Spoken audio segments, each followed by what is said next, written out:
নমস্কার বন্ধুরা, প্রতিদিনের মতো আবার একটা নতুন রেসিপি নিয়ে চলে আসলাম। তবে আজকে কোনো রকম ছানা ছাড়াই আমি আপনাদেরকে গোলাপ জামুন বানিয়ে দেখাবো। তবে আসুন শুরু করে দেই, আর ভিডিওটি শুরু থেকে শেষ পর্যন্ত দেখার জন্য অনুরোধ রইল। তাহলে শুরু করে দেই দেরি না করে। তবে গোলাপ জামুন তৈরি করার জন্য প্রথমে দেখুন 1 কাপ আমি গুঁড়ো দুধ নিয়েছি। আপনারা কাপ কিংবা বাটি একটা মাপ করে নেবেন, তাহলে ভালো হবে, সুবিধা হবে পরের জিনিসগুলো ঢালতে। ওই কাপেরই মাপ করে দেখুন 1/2 কাপ আমি আটা নিয়েছি। এটা ময়দা না, আটা। দেখুন চিনির সঙ্গে আমি 2টো এলাচ গুঁড়ো করে নিয়েছি। চিনির সঙ্গে এলাচ গুঁড়ো করলে খুব ভালো মতো গুঁড়ো হয়। তো দিয়ে দিব, অবশ্যই করে এলাচ গুঁড়ো দিবেন যেহেতু আটা দেওয়া হয়েছে। আর এই চা চামচের মাপ করে দেখুন আমি বেকিং পাউডার নিয়েছি, কতটুকু নিয়েছি বোঝাই যাচ্ছে। তো দিয়ে দিচ্ছি।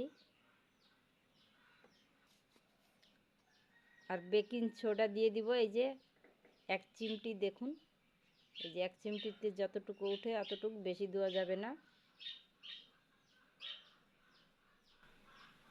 আর দিয়ে দিব ঘি, 2 থেকে 3 চামচ ঘি দিয়ে দিব।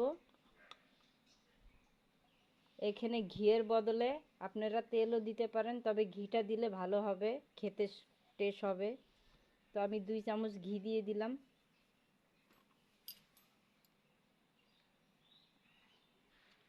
এখন এই শুকনো উপকরণগুলো ভালো করে হাত দিয়ে ডলে ডলে মিক্স করে নিতে হবে, ময়াম দিয়ে নিতে হবে।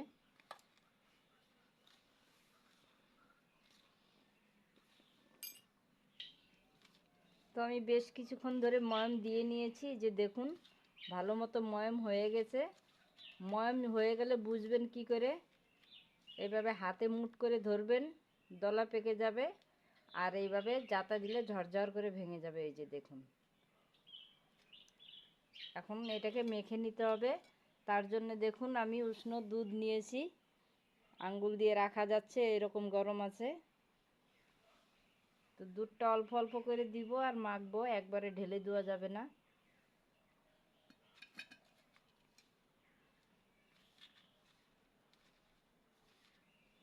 আবারও একটু দিয়ে দিচ্ছি।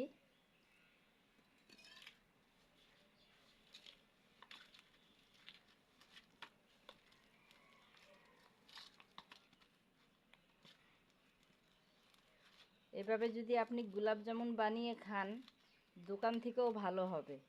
কেউ বুঝতেই পারবে না আপনি এটা বাড়িতে তৈরি করেছেন কি দোকান থেকে কিনে এনেছেন। তো দেখুন আমি এই যে এইভাবে মেখে নিয়েছি, এরকমই নরম হবে ডোটা।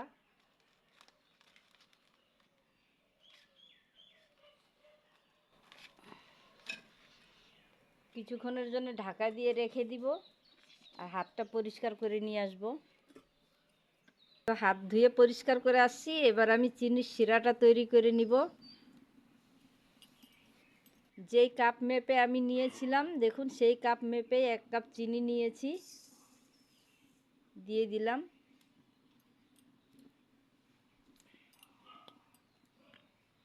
আর ওই একই কাপ মাপ করে আমি 1.5 কাপ জল দিয়ে দিব।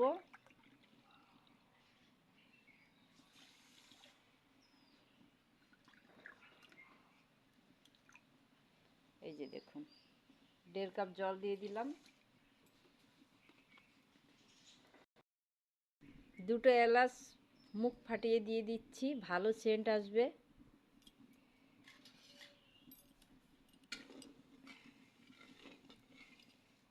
চিনিটা গলে যাওয়ার অপেক্ষা করব একটু। চিনিটা দেখুন মোটামুটি গলে এসছে, আর একটু গলবে।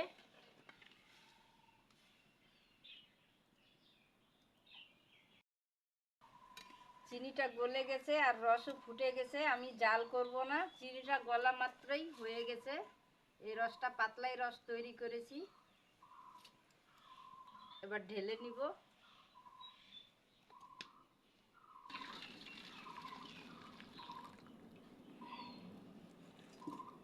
ঢেলে ঢাকা দিয়ে রাখতে হবে, কেন রসটা গরম রাখতে হবে। ডোটা দেখে নিচ্ছি। দেখুন চিনির রস তৈরি করতে করতে এবার ডোটাও সেট হয়ে গেছে। এই যে দেখুন হাতে লাগছে না। দেখুন সামান্য একটু নিয়েছি, আর ডোটা আবার আমি একটু মেখে নিচ্ছি।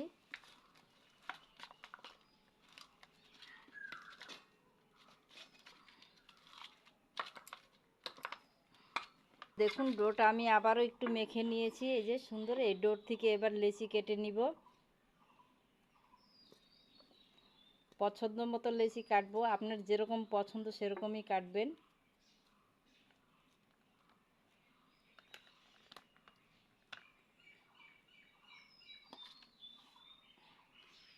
হাতে নিয়ে এইভাবে গোল করে দিব। আর গোল করার সময় দেখতে হবে কোথায় ফাটল না থাকে যেন। যদি ফাটল থাকে তাহলে আরেকটু মেখে নেবেন। দেখুন কোথায় কোনো কিন্তু ফাটল নেই, এই যে দেখুন, এই যে দেখুন। তো এইভাবে আমি গোল করে নিচ্ছি।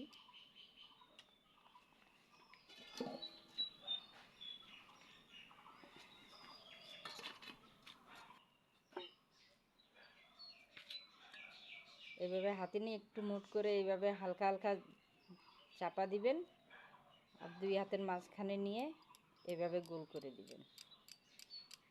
আপনার যেরকম পছন্দ, লম্বাও করতে পারেন, যেই শেপের পছন্দ সেই শেপেরই করবেন। এই দেখুন এটাও কিন্তু কোনো সাইডে ফাটা কোনো দাগ কিছু নেই, দেখুন। তো এইভাবে আমি সবগুলোই করে দেখাচ্ছি।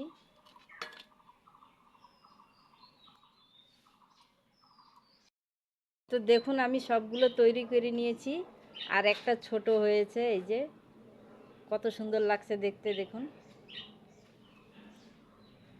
তো কড়াইতে সাদা তেল দিয়ে দিচ্ছি পরিমাণ মতো।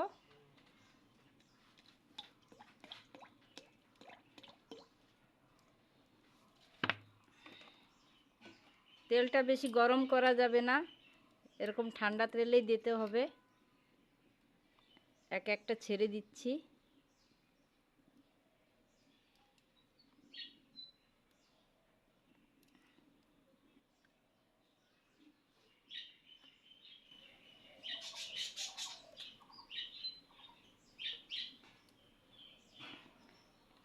এই যে দেখুন তেলটা আমি আঙ্গুল দিয়ে রাখতে পারছি, এরকমই গরম আছে। এবার হাতা খুন্তি কিছুই দেওয়া যাবে না, এভাবেই রাখতে হবে হালকা আঁচে। দেখুন হালকা হালকা বুদবুদ ছাড়ছে। এভাবেই একা একা মিষ্টিগুলো কিন্তু ফুলে ডবল হয়ে যাবে আর নিজেই ভেসে উঠবে। হাতা খুন্তি ভুলেও দিবেন না।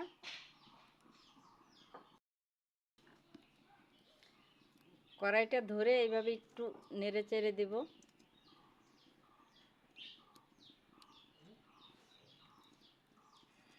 একটু পরপর এইভাবেই দেব।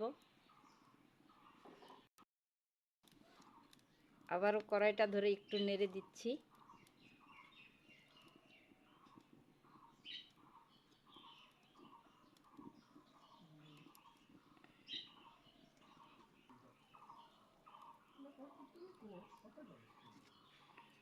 দেখুন সমস্ত মিষ্টিগুলো ফুলে উঠেছে আর ভেসে উঠেছে। এবার একটা চামচ দিয়ে এইভাবে একটু ঘুরিয়ে দিব।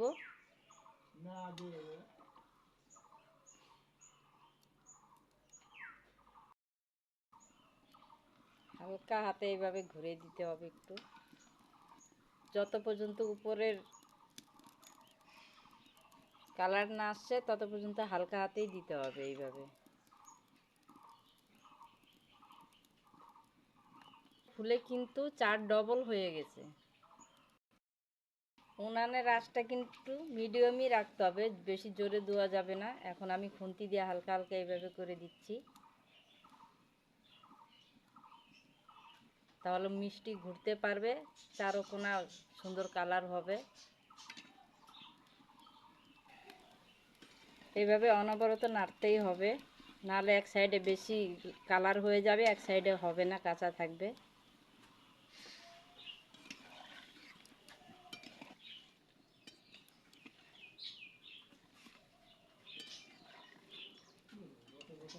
মিডিয়াম আঁচ করে দিছি এবার চুলার আঁচটা। দেখুন আমি বেশি আর কালার করব না, আপনি আপনার পছন্দ মতো কালার করবেন।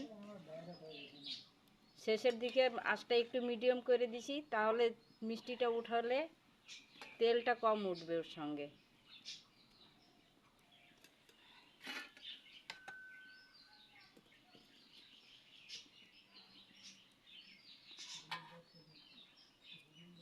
দেখুন কতটা সুন্দর হয়েছে।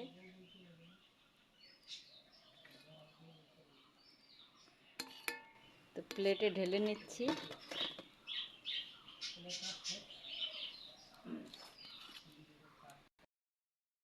রসটা যেহেতু ঠান্ডা হয়ে গেছে, গরম করার জন্য বসাই দিলাম আবারও। ঠান্ডা রসে ধোয়া যাবে না। চিনির শিরাটা গরম হয়ে গেছে দেখুন। আর মিষ্টি ঢালবেন একদম গরম গরম ঢালবেন না, হাতে নিয়ে দেখবেন যতটা গরম আপনার সহ্য হবে হাতে ওই রকমই ঠান্ডা ঢালবেন। একদম গরম মিষ্টি ঢেলে দিবেন না। এবার ঢেলে দিচ্ছি সবগুলো। আর চামচ দিয়ে এভাবে একটু নেড়ে চেড়ে দিচ্ছি। আর সঙ্গে সঙ্গে ঢাকায় দিয়ে রেখে দিতে হবে, জাল করব না। ঢাকা দিয়ে রেখে দিলাম, ঠান্ডা হওয়ার পরে দেখাচ্ছি। বন্ধুরা, মিষ্টিগুলো ঠান্ডা হওয়ার পরে দেখাচ্ছি। এই যে দেখুন কতটা রস ছিল আর কতটা রস আছে আর কত সুন্দর হয়েছে দেখুন। একটা মিষ্টি দেখাচ্ছি কিরকম রস ঢুকেছে। এই যে দেখুন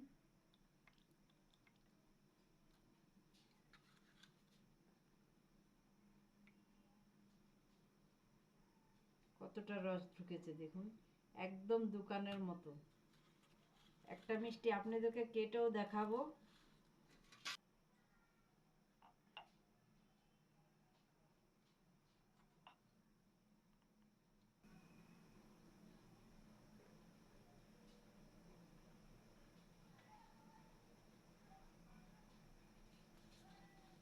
কত সুন্দর লাগছে দেখুন।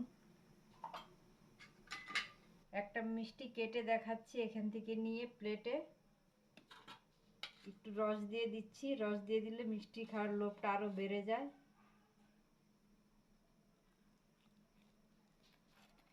এই যে দেখুন কত সুন্দর হয়েছে।